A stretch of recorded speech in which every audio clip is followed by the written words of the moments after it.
You guys can see going a little healthier today. Last time I spoke to you guys, it was Haagen-Dazs Sameach and some potato chips.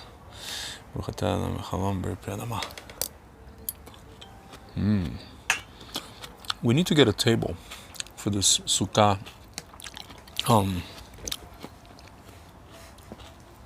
What's it called? Terrace, I guess we could say.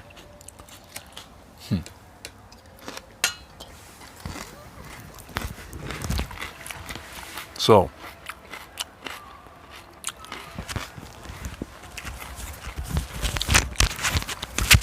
somebody complained about my open chest before. Well, you know what? Can't help you. Sorry.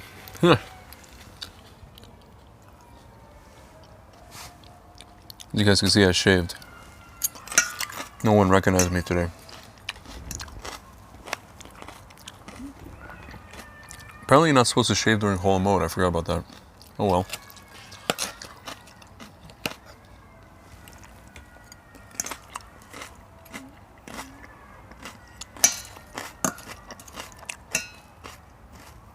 So, Chag Sameach.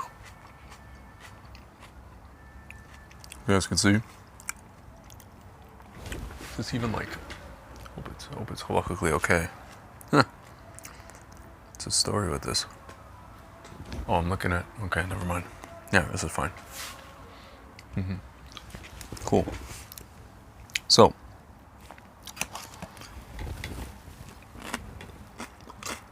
I found out a very not so nice piece of news today. I think I told you about you guys about this rabbi. I made a video about a month ago called COVID and Mashiach, and I was reading from a book called what's the name of the book? What's the name of that book? Basically, the book was about Mashiach. Kabbalah of the Adamic Messiah. And in the book, the rabbi talks about, he actually writes about COVID and what we're meant to go through and what we're meant to become as humanity. And his name is Rabbi Joel David Bakts. And he unfortunately passed away a couple of days ago during Hag. And he was 69 years old. So I kind of want to dedicate this, I guess, Leil Nishmat of Joel David Bakts. I don't know his Hebrew name, but I guess this video is going to be dedicated to him because he wrote an amazing thing. Basically connecting COVID and what humanity is supposed to go through, what the Jewish people are supposed to go through, what Israel's supposed to go through, and what we're supposed to become kind of coming out of it, what we're supposed to elevate to, I mean, I add my own thing, are we supposed to go back to, sorry, I have like ants here. Are we supposed to go back to, our football games? Again, I say this as a sports guy, our football games and all the stuff that we I like to call it the humdrum, ho-hum life that we're used to, or are we supposed to elevate to something else? Are we supposed to change the education system and the medical system and the how we think about all these things? How we look at, and the financial system as well. And I'm not talking about communism, right? I'm not talking about socialism or communism. But are we supposed to change how we look at things like debt, things like interest, things like, anything really? Things like stocks, things like the very concept of currency, You know, are we supposed to just kind of plod along in the way that we've been plodding along with like this kind of Keynesian, let's say, not only Keynesian, but there's like, it almost seems like there's only two options. There's like this Keynesian debt-based economics, or there's this like supply side, you know, Federal Reserve interest rates, money supply stuff, which this is what I studied in college. But to say that either one is like the solution or the perfect thing, or even forget about even solution or perfect, but even feasible in the long term, would be a mistake. You know what I'm saying? And we've just been kind of plodding along in the system. You know, again, guys, I used to read to you guys from this website called Zero Hedge. You know, you should go read zerohedge.com if you don't know what that is. Zerohedge.com. It's a website run by, it's a blog, but it's like a very advanced blog run by former, Goldman guys and Morgan Stanley guys and basically former Wall Street guys, maybe even current Wall Street guys. They don't release their identity. You know, one of the guys has a username, Tyler Durden, from Fight Club.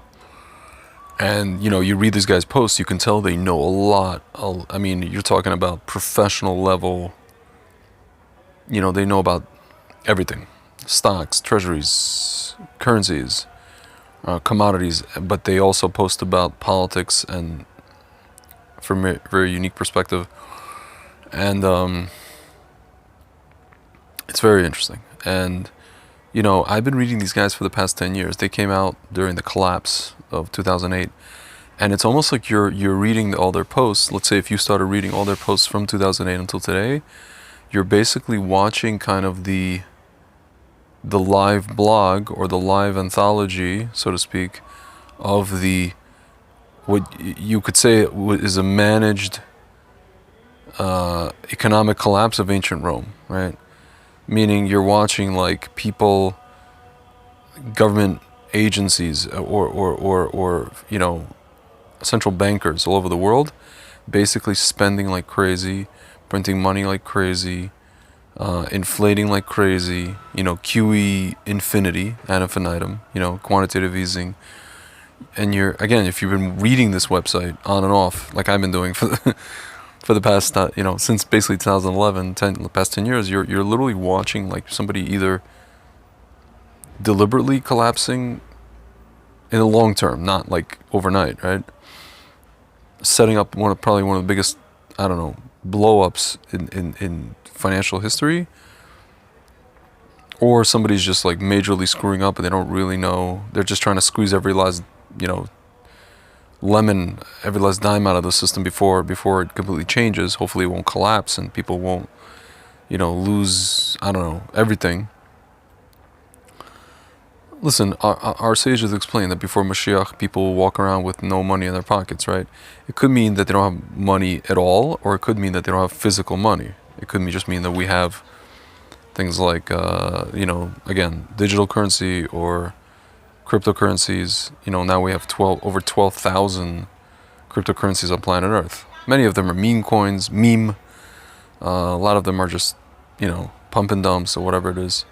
Some of them are tech projects with tokens attached to them, but, and it could be that we just have like that kind of system, right? Going off on a little bit of a tangent, but like you see, like this week we had this whole thing with the Evergrande company in China, right? So everybody's waiting to see if that company got bailed out, and they were saying, well, if it gets bailed out, the Chinese government has to print money, and so, or nationalize the thing, or both, in which case you have continued inflation. If you have continued inflation, then you have crypto as a hedge against that, which is good for crypto investors, right? So there's all these things going on right now that are just like a reshuffling, a complete sea change almost in the financial system. The people that are in power understand that regular, the plebs of us, the plebeians are, kind of benefiting from this, meaning that these things are decentralized, right? They're not controlled by any body. They're not regulated. So people can make money, and it's kind of like the Wild West, right? So these guys want to control that. They want to control not only the finances of it. They want to control the mechanisms. They want to control the exchanges, all the online stuff, everything, right? If a lot of these technologies are coming out there and they're like trying to develop offshoring for all these things, then these guys want to follow you offshore and go where the heck you're going. So, but this is, my friends, this is also a form of elevation. Maybe we're elevating to the next stage of whatever we're supposed to be doing. You know, again, financially, medically, educational wise, we're supposed to come out of this thing, and Hashem brought us into this thing. We're supposed to come out of it, B'ezrat Hashem, more, you know, 99% of us will come out of it.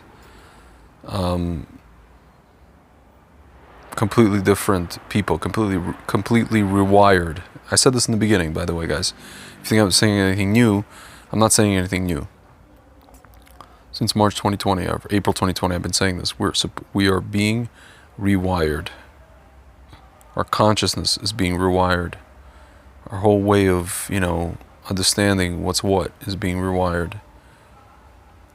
At least mine is. I don't know. Some people want to stay in the previous life of, you know, the pre-COVID era. You know, again, I keep saying there's the two groups of people today. They're the people who say, you know, leave me alone with this stuff. I don't want to take it. And let's just everybody go back to normal. Let's let everybody go back to normal. To our job, to our businesses, to our this, to our that. We want to go back to normal. And then there's the other group that says, you know, come on, let's take this, and this is going to be the solution for us to, I don't know what their goal is, to become endemic, to completely eliminate it, which they're not going to, but they're saying, let's all take it, so that we can get back to normal. Both groups want to get back to normal. Everybody wants to get back to normal. What they don't realize is that's not the goal, that's not the point, that's not what's going to happen, no matter what they want, no matter how much hard they try, no matter how many stadiums they refill, whether it's in England or in you know, college football or the NFL, and you know how many people they give shouts to in the parking lot, all over the world. My friends, this is not going back to the world that it was before this. And if you think, again, like I said before, if you think that the world before this was normal, then you're not normal. It's just that simple. If you think the world before COVID was normal, then you are not normal.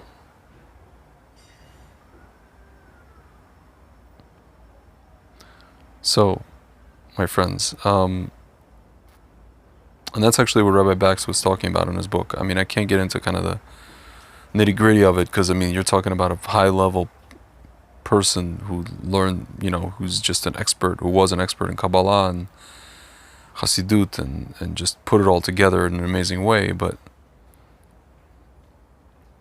we're supposed to elevate to, you know, he almost mentioned that, like, you know, the Mashiach himself is already in the next stage of Adam. He's in the stage of Adam before the het, before the, I'm going to use the word sin, but before the mistake. And we're supposed to elevate to something closer to that level in order to be what's called Mekabel, to be able to receive Mashiach. Like, we're going to come out of this and we're going to be basically almost at Mashiach. We are almost at Mashiach, but we're going to come out of this with the ability to be able to receive and acknowledge and be able to intuit and absorb the realm of Mashiach. That's what we're looking at here, guys. A lot of people, some people realize it, some people understand this. A lot of people don't. You know, what's funny is that, like, even if you go to America, there's like and I'm noticing this online, especially a resurgence of spirituality among people. A lot of people were saying, you know, I was atheist and now I'm kind of like getting in touch with like prayer and all these things. Yeah. In Israel, it's a little bit different, I would say. Maybe not. I don't know. It's hard to tell. But I'll tell you guys, all over the world, nobody's paying attention. Europe has been having huge, you want to talk about anti-this, smaxers. These are regular people. Europe has been having, you go to Romania, somebody sent me a picture of Romania, the protest in Romania, Bucharest. Like, maybe millions of people. It could have been, it was definitely hundreds of thousands of people lining the streets. Same thing with France, same thing with Italy.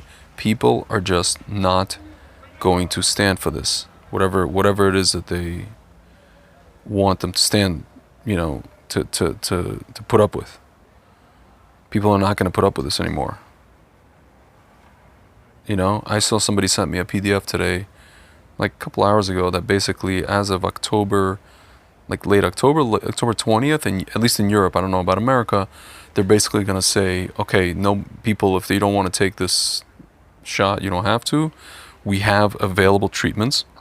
Just like in Israel now, finally, they're buying monoclonal antibodies, the Regeneron stuff. This is what they gave Trump. I mean, guys, I've been saying this for a few months. If they really cared about people's health and really cared about ending this, they would take the stuff. All these countries would get together. They would roll out as much as they could, as much as humanly possible, of the stuff that they know works, even if it was expensive. Make it cheaper. Tell these companies, you know what? We have to do this. I'm sorry, you're not going to make money off of this, and just heal everybody and just treat everybody. Okay, let people, whoever gets it in a serious way, you treat them. Everybody else recover at home. Because it's not, for 99% of people, it's light, right? And that's it. We would have been out of this, my friends. Instead of giving everybody these shots that don't work, and then the third one and the fourth one, and threatening them and bullying them and coercing them, my friends, they don't care about solving this. They don't care about your health. If they did, they would have solved it already. They have the ability to solve it. They have the money to solve it. It's major league BS. You know what I'm saying? As George Carlin used to say, it's major league flipping BS. Okay? We know this. This isn't rocket science. So we see that people are coming out on the streets, and it's a collective consciousness. Again, it's going to reach America if it hasn't already. It's definitely in Europe. Someone in Israel. The problem with Israelis, with Israel, let's say, is that people here are have been conditioned over the last few decades, because Israelis deal with a lot of emergencies all the time. Usually rockets or terror attacks, or so to them it's like the government says and we do, right? Government says take a shot, we do. My friends, I mean,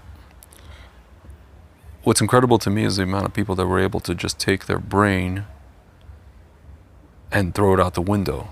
People come up to me and say, well, all the doctors say take this. No, they don't.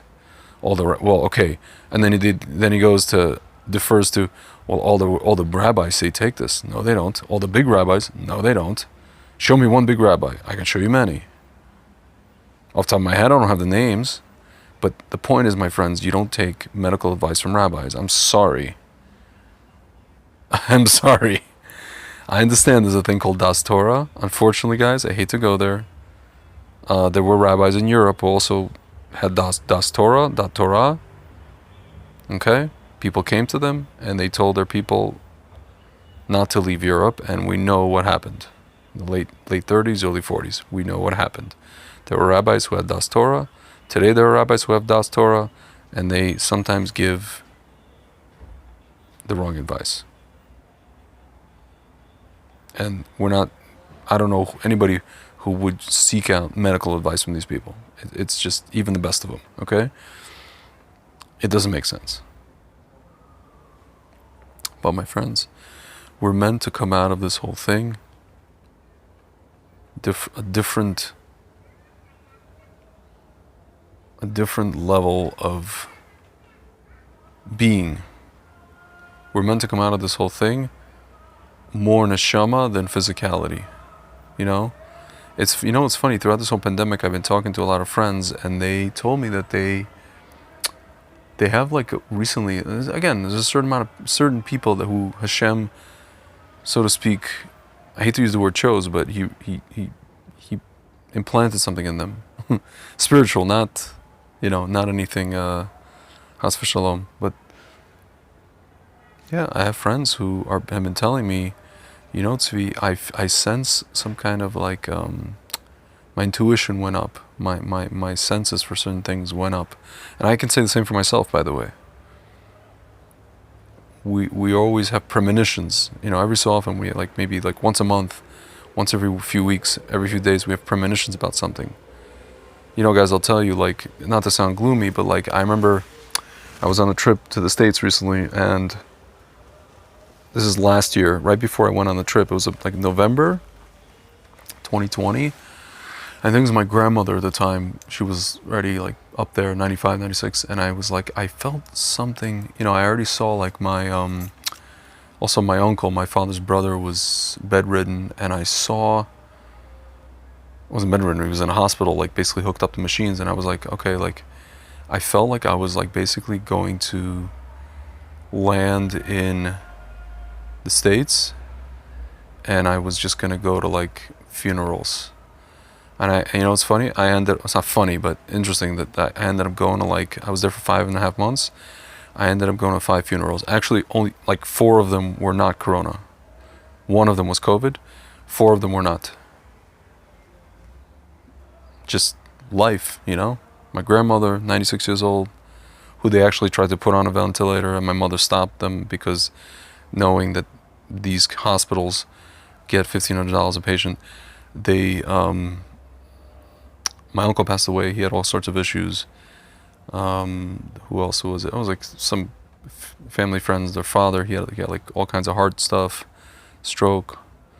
There was also, and then a good friend of mine's mother, who had Has Shalom, unfortunately, the C word, which he fought for a while. So 4 people, not COVID, just life, just things, And there was one lady, my other grandmother's best friend, 92 years old. She took the first shot of Moderna and passed away. And they say COVID. They'll never say, the other thing, okay? So I had these premonitions, and I was wow, this is crazy. And then I went to a Mekubal, a Kabbalist, and he told me, yeah, you have I remember the word he used, but he's you basically have he didn't say I have nevuah or anything, or Ruach HaKodesh, but he's you have some sort of level of understanding. Let's put it that way. He goes, you don't know how to, how should I put this? You're not at the level of being able to kind of harness it yet, or, it's funny, I was always wondering, why. I remember, the day I landed in America 8 years ago, when I came back from Israel, I don't know why, but for some way, somehow, I kept bumping into people, into friends, who would introduce me to, or give me the phone numbers to, Kabbalists, Mekubalim. I found myself literally, just, either these guys are attracted to me, or I'm attracted to them, or somehow, some way, we find each other, It was through some kind of a grapevine. I think I must have met, when I was in America, let's see, 1, 2, 3, 4, at least 4 different Kabbalists, Mekubalim, when I was in America. 3 of them live there. One of them actually recently passed away. He was a Yemenite, Sharabi. There was another one by the name of Kimmel, Rabbi Kimmel. And then I met another one who has, I'm not going to say his name, he prefers to be on the down low. I met him. And then there was another one, he actually came from Israel to visit, and I saw him. It was 4, I believe. 5. Right before I came back to Israel, 5, who's also from Israel. So two of them came from Israel, 3 of them lived in the States. I spoke to 5 legit, and these are legitimate Mekubalim, in the 7 years. 7? Yeah, in the 7 years that I spent in America. 6 years. I spoke to one Kabbalist. Some Kabbalists I spoke to multiple times. As one of these guys I went to a few times. The ones that live in America. I spoke to them. Some of them are good with Talk to them about business stuff. They're really on point. This one guy was like on the money. There's like told me some stuff there was no way he would have known unless I told him, and I didn't tell him. Another guy was good with like interpersonal, like I could show him a picture of somebody, he could tell me exactly, and it's stuff that I was already suspecting about the person, and he would tell me exactly about the person. Another one was like more kind of like about me, like what I should do, in terms of like my Avodat Hashem, in terms of my observance and like where I'm lacking and what I need to do. Just interesting stuff, guys. Yeah, I think 3 of them were very good with like business stuff. Yeah. It's funny, Shidduchim, they're not so good. One of them tried to set me up all the time. God bless him. There's actually a blessed memory of Rabbi Sharabi. Didn't know what he was doing with Shidduchim, the setting people up and stuff, like, helping people get married.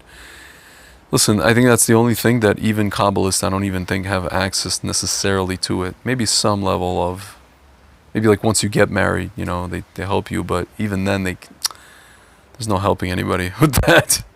Before you get married, once you get married, it's just not, it's not a thing. You gotta just dive into Hashem, and I don't know. You're left to your own devices on that one, the minefield. But anyway, so yeah, for some reason I was just like, they just came into my life, or I came into their lives, and I was there. And I just, Mekubal recently told me, he's like, yeah, you have some sort of kind of, definitely not Mekubal, not even close, but he said you have a level of like, you have these like spidey senses, so to speak. That's what I call them. And so yeah, guys, and more, and I was talking about this like a month ago, that I was feeling like the truth was going to come out during the Chagim, especially Sukkot. I mentioned Sukkot, and people said, why Sukkot? And my friends wrote to me, why Sukkot? And I said, I don't know. Well, Sukkot is a time of like when it's simcha, it's happiness, it's joy. It's also like a time where, well, first of all, it's after Yom Kippur. Yom Kippur is a day like Purim, Yom Kippurim. And then we have Sukkot, which is like, we realize everything is temporary, even bad things. So, diseases, whatever. So, and we see all the truths coming out now, guys. A lot of, you turn on the news, you see like, there's like FDA, officials being interviewed. There's like whistleblowers coming out with stuff. You guys saw Project Veritas. There's like, we now know about, there's like Hunter Biden stuff that we know the media covered that up. There's all these things coming out. There's like stuff, there's a lot of stuff coming out. Some lawyer of Hillary Clinton was like indicted or something. Like a lot of things, just like one after the other. Every day you wake up now, and it's just emes is coming out. Beautiful, right? Now the question is, will the people care, and will we do anything about it? Will the people who are culpable of things see like real justice, like serious justice? Or we're just going to be like, oh, okay, oh, see, I told you, and then just move on with our day, just like nothing happened, just expecting people to be corrupt, politicians and whoever. My friends, like, we don't hold these people to a high enough standard. We're so demoralized and so used to the nonsense from them, and then we hear like, oh, this guy did this and this guy did this, and we're just like, oh, surprise, politician being dishonest, politician being this, politician being that, or I don't know, bureaucrat being this, medical bureaucrat being that. No, my friends, like, these people are murdering people. Or it's at best negligence at this point. And we're not holding these people accountable. Like, we have to hold these people accountable. Somebody's gonna have to go to prison. Or I don't know, or worse, right? Like, can't just like, oh, okay, like, very nice. Like, no, something has to happen. We have to, people have to know the truth. And we have to not just send people to jail for this, we have to, like, reverse policies. We have to change the policy, change the course. Finally now, Baruch Hashem, like Israel again is buying Regeneron. Europe again, I think it's like late October, somebody said that they're gonna just not mandate any of these things, the shots, and just get all these different treatments, which have been approved in other countries like India, Japan. So we're getting there, my friends. We're getting there. And we're in the Shemitah year now, you know, and the MS has to come out. The MS has to keep coming out. Emet, the truth has to keep coming out. I'll tell you guys. See, again, another one of my premonitions. I have a weird feeling. You know, I'm going to the States for 4 months, actually. I'll be broadcasting from the States in a couple of weeks. And I have this weird feeling that sometime in maybe Hanukkah time, which is my Hebrew birthday is Hanukkah, 8th night of Hanukkah. You know, Hanukkah is a time when you have like this. It's you know, it's a darkness. It's the longest nights. And December, you know, middle of December, late December, and I have a feeling where the night is going to be illuminated by the light. You know, the light of the menorah, the light of the Hanukkah, and the light of the emet, of the truth. And we're going to see so much of it that we're going to be like blinded by it. You know, it's going to be almost too much for us. We're going to be like, oh my God, like I can't believe that happened. I can't believe that was true. I can't believe, wow. Oh, these guys told us and we didn't believe them, right? My friends, you know, I'm speaking to you. It's now September 20. It's going to be the 24th tomorrow. First of all, 24th, they have this wonderful audit coming out, Arizona, I believe. Again, more truth, right? So again, it's one thing to know the truth. It's one thing that the majority of the people see the truth. It's quite another that now policies are crafted accordingly, right? We'll see. We'll see what happens. But yeah, guys, it's only going to escalate from there. Another 2 months, another 3 months. Excuse me. We're going to see incredible things, guys. And the main thing you guys have to remember, again, is what we're going to see is just an elevation of humanity on a spiritual level. Like, and it's going to be one of those things where Hashem chooses you. It doesn't matter if you're Jewish or not Jewish. Hashem chooses you to come with Him. And there are going to be people who are going to be kind of like on the fence. And we're going to have to help them up, you know. And then there are going to be people who are going to be actively choosing not to go with Hashem. And I'm talking about also religious, so-called religious Jews. They're going to actively choose to go with anything but Hashem. It's going to be very unfortunate for them, but that's what's going to happen, guys. That's what I see.